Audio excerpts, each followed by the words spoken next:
جنگ موتا۔ آج کی نگاہ فلک ایک عجیب منظر دیکھ رہی تھی۔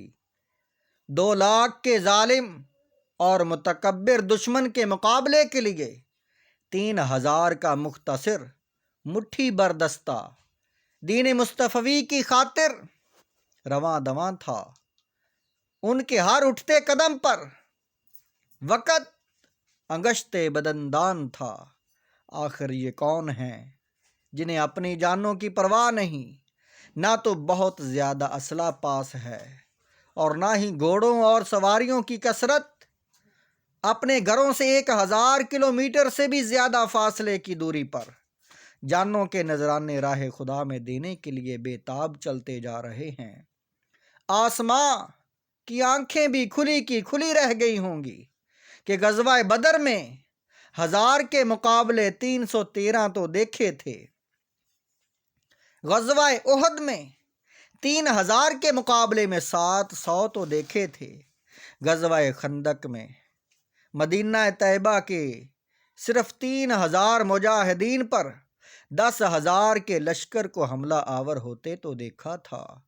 لیکن آج تو حد ہی ہو گئی تھی۔ ایک کے مقابلے میں 66 دشمن، اور وہ بھی اسلحہ سے لیس کھڑے تھے۔ جی ہاں، یہ جنگ موتا کا منظر ہے، جہاں رومی اور عرب عیسائیوں کے 2 لاکھ کے لشکر کے ساتھ صرف 3,000 مسلمان ٹکرا گئے تھے۔ یہ لوگ آخر اتنی دور کیوں آئے تھے؟ جی ہاں، اس کا ایک بہت بڑا سبب اور مقصد تھا۔ ہوا یوں کہ امن و سلامتی کا پیغام دینے والے رسول جناب محمد مصطفیٰ صلی اللہ علیہ وآلہ وسلم نے حضرت حارث بن عمیر رضی اللہ تعالیٰ عنہ کو سفیر و قاصد بنا کر کیسر روم کے نام ایک خط دے کر روانہ فرمایا۔ راستے میں کیسر روم کے ایک امیر شرجیل بن عمرو غسانی نے حضور اکرم صلی اللہ علیہ وآلہ وسلم کے اس قاصد کو روک کر پوچھا، کیا تم محمد صلی اللہ علیہ وآلہ وسلم کے قاصد ہو؟ انہوں نے ہاں میں جواب دیا۔ تو اس بدبخت نے قاصد رسول صلی اللہ علیہ وآلہ وسلم کو رسیوں میں باندھ کر نہایت بے دردی کے ساتھ شہید کر دیا۔ اس حادثہ سے رسول کریم صلی اللہ علیہ وآلہ وسلم کو بہت صدمہ پہنچا۔ آپ صلی اللہ علیہ وآلہ وسلم نے 3,000 مسلمانوں کا لشکر تیار فرمایا اور اپنے دستے مبارک سے سفید رنگ کا جھنڈا باندھ کر حضرت زید بن حارثہ رضی اللہ تعالی عنہ کے ہاتھ میں دیتے ہوئے انہیں فوج کا سپہ سالار بنا کر روانہ فرمایا، اور فرما دیا تھا کہ ان کی شہادت ہو جائے تو قیادت حضرت جعفر رضی اللہ تعالیٰ عنہ کریں گے، اور پھر ان کے بعد حضرت عبداللہ بن رواحہ رضی اللہ تعالیٰ عنہ، اور ان کے بعد جسے مسلمان منتخب کر لیں۔ اس مٹھی بھر لشکر کو رخصت کرنے کے لیے جناب رحمت عالم صلی اللہ علیہ وآلہ وسلم خود ثنیۃ الوداع تک تشریف لے گئے، اور لشکر کے سپہ سالار کو حکم فرمایا کہ تم ہمارے قاصد حارث بن عمیر رضی اللہ تعالی عنہ کی شہادت گاہ میں جاؤ۔ پہلے وہاں کے کفار کو اسلام کی دعوت دینا، اگر وہ لوگ اسلام قبول کر لیں تو بہتر، ورنہ تم اللہ کریم کی مدد طلب کرتے ہوئے ان سے جہاد کرو۔ رسول کریم صلی اللہ علیہ وآلہ وسلم کے اس اقدام نے رہتی دنیا تک کے لیے سفیر اور قاصد کے منصب کی حفاظت فرما دی۔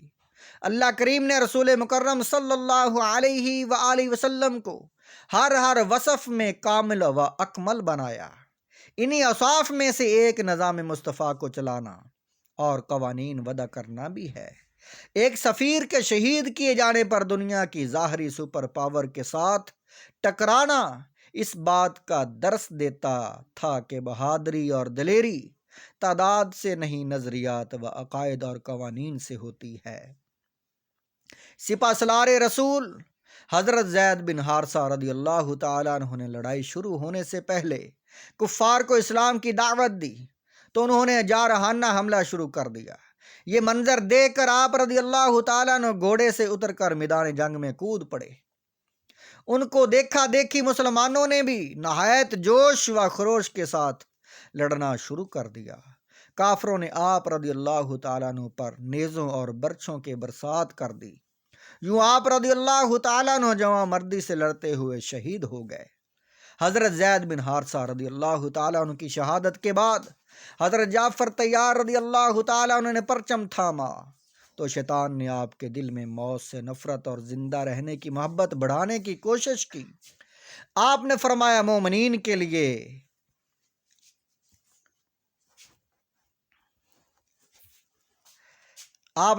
مومنین کے دلوں میں ایمان پختہ ہونے کا وقت تو اب ہے، اور تو مجھے دنیا کی لالچ دے رہا ہے۔ یہ کہہ کر دشمنوں پر ٹوٹ پڑے، پھر جذبہ شہادت سے سرشار ہو کر گھوڑے سے نیچے اترے اور آگے بڑھ کر مردانہ وار مقابلہ کرنے لگے۔ ایک رومی شخص نے آگے بڑھ کر آپ کے بازو پر ایسا وار کیا کہ بازو جسم سے جدا ہو گیا۔ آپ نے جھنڈا دوسرے ہاتھ میں لے لیا۔ اس نے دوسرے بازو پر وار کر کے اسے بھی جسم سے جدا کر دیا تو آپ نے پرچم اپنی گود میں رکھ کر کٹے ہوئے بازوؤں سے اسے تھامے رکھا۔ کفار ناہنجار نے اور وار کیے اور آپ کا جسم مبارک دو حصے کر دیا۔ یوں رسول کریم صلی اللہ علیہ وآلہ وسلم کی یہ عظیم مجاہد صرف 33 سال کی جوان عمر میں جام شہادت نوش کر گئے۔ آپ رضی اللہ تعالیٰ عنہ کے جسم کے ایک حصے پر 80 سے زیادہ زخموں کے نشانات تھے۔ اللہ کریم نے انہیں کٹے ہوئے بازوؤں کے بدلے 2 پر عطا فرمائے۔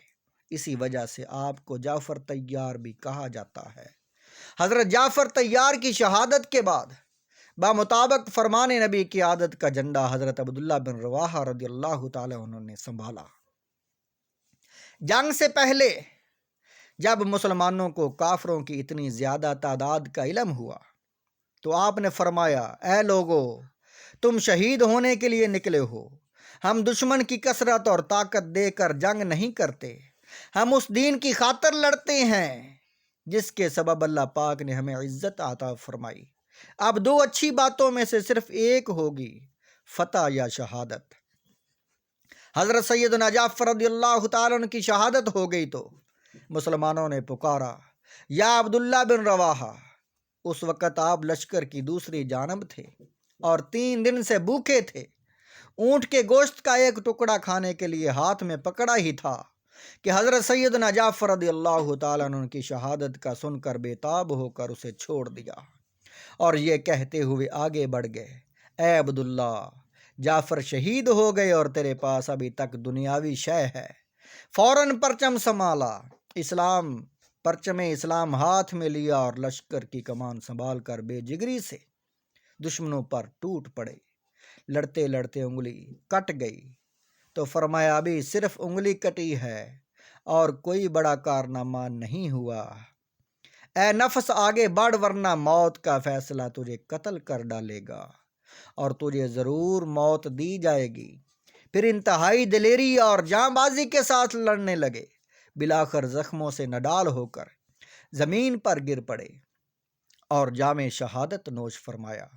رسول کریم صلی اللہ علیہ وآلہ وسلم نے جب مدینہ منورہ سے روانہ فرمایا تھا اور ایک کے بعد دوسرے کو قیادت کرنے کی وصیت فرمائی تھی تو وہیں ایک نعمان نام کا یہودی بھی یہ سب سن رہا تھا۔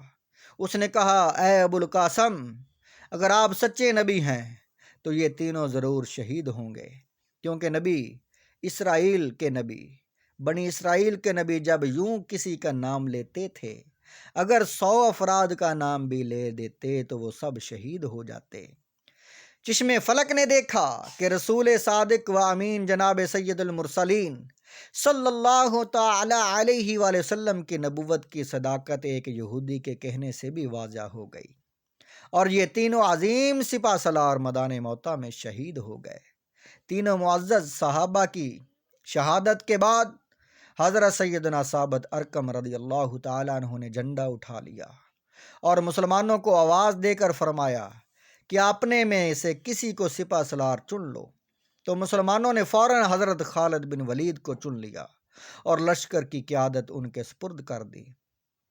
ادھر حضرت خالد بن ولید رضی اللہ تعالیٰ عنہ نے جھنڈا تھاما اور ادھر غیب کی خبریں دینے والے رسول کریم صلی اللہ علیہ وآلہ وسلم نے یہاں سے 1000 کلومیٹر سے بھی زیادہ دوری پر مدینہ طیبہ میں منبر مسجد نبوی پر بیٹھے ہوئے فرمایا، اب جھنڈا اللہ کی تلواروں میں سے ایک تلوار یعنی خالد بن ولید کے ہاتھ میں ہے۔ حضرت خالد بن ولید رضی اللہ تعالیٰ نے بکھرے ہوئے مسلمانوں کو جمع کیا، لشکر کی ترتیب تبدیل کرتے ہوئے دائیں بائیں اور آگے پیچھے کے مجاہدین کو آپس میں جگہ بدل دی۔ دشمن نے سمجھا شاید مسلمانوں کو مزید مدد مل گئی ہے، جس سے ان کے دلوں میں رعب بیٹھ گیا اور وہ شکست کھاتے ہوئے پیچھے ہٹنے لگے۔ مسلمانوں نے شدید لڑائی لڑی، یہاں تک کہ صرف حضرت خالد بن ولید کے ہاتھ میں اس دن 9 تلواریں ٹوٹی، اور یہ جنگ 7 دن تک جاری رہی۔ 2 لاکھ کے مقابلے میں صرف 13,000 کا لشکر 7 دن تک ڈٹا رہا اور صرف 13 مجاہدین شہید ہوئے۔ 7 دن کے بعد جب دشمن کا لشکر ہزیمت اٹھاتا ہوا پیچھے ہٹنے لگا تو حضرت سیدنا خالد بن ولید رضی اللہ تعالیٰ عنہ نے بھی کمال حکمت و دانائی سے کام لیتے ہوئے لشکر کو پیچھے ہٹانا شروع کیا۔